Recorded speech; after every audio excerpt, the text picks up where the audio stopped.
ഷാർജയിൽ സ്ത്രീധന പീഡനത്തെ തുടർന്ന് മരിച്ച വിഭജികയുടെ മൃതദേഹം നാട്ടിലെത്തിച്ച് വീണ്ടും പോസ്റ്റ്മോർട്ടം നടത്തി. മരണകാരണം ശ്വാസം മുട്ടിയാണെന്നാണ് പോസ്റ്റ്മോർട്ടത്തിലെ പ്രാഥമിക നിഗമനം. ശരീരത്തിലുണ്ടായിരുന്ന പാടുകൾ എംബാം ചെയ്തപ്പോഴുണ്ടായതാണെന്നും ഫോറൻസിക് ഡോക്ടർമാരുടെ സംഘം പോലീസിനെ അറിയിച്ചു.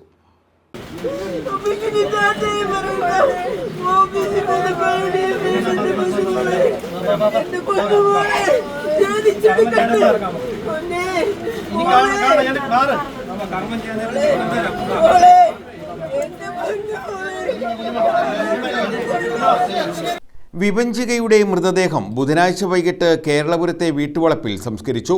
ഷാർജയിലെ ഫ്ളാറ്റിലാണ് വിഭജികയെയും കുഞ്ഞിനെയും തൂങ്ങിമരിച്ച നിലയിൽ കണ്ടെത്തിയത്. ഭർത്താവ് നിതീഷ് സ്ത്രീധനത്തിന്റെ പേരിൽ മാനസികമായും ശാരീരികമായും പീഡിപ്പിച്ചിരുന്നെന്നും മരണത്തിൽ ദുരൂഹതയുണ്ടെന്നുമാണ് ബന്ധുക്കളുടെ ആരോപണം. കുഞ്ഞിന്റെ മൃതദേഹം വിദേശത്താണ് സംസ്കരിച്ചത്. ചൊവ്വാഴ്ച രാത്രി തിരുവനന്തപുരത്തെത്തിച്ച വിഭജികയുടെ മൃതദേഹം തിരുവനന്തപുരം മെഡിക്കൽ കോളേജിൽ ഫോറൻസിക് ഡോക്ടർമാരുടെ സംഘം വീണ്ടും പോസ്റ്റ്മോർട്ടം ചെയ്യുകയായിരുന്നു. ശ്വാസം മുട്ടിയാണ് മരണം.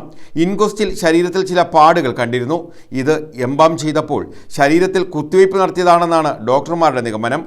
ആത്മഹത്യാ പ്രേരണയ്ക്കും സ്ത്രീധന പീഡനത്തിനും കുണ്ടറ പോലീസ് നിതീഷിനെതിരെ കേസെടുത്തിട്ടുണ്ട്. നിതീഷിനെ നാട്ടിലെത്തിക്കാൻ പോലീസ് നടപടി തുടങ്ങി. ശാസ്താംകോട്ട ഡിവൈഎസ്പിക്കാണ് അന്വേഷണ ചുമതല.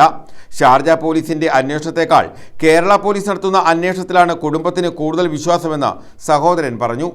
News bureau, Kundara.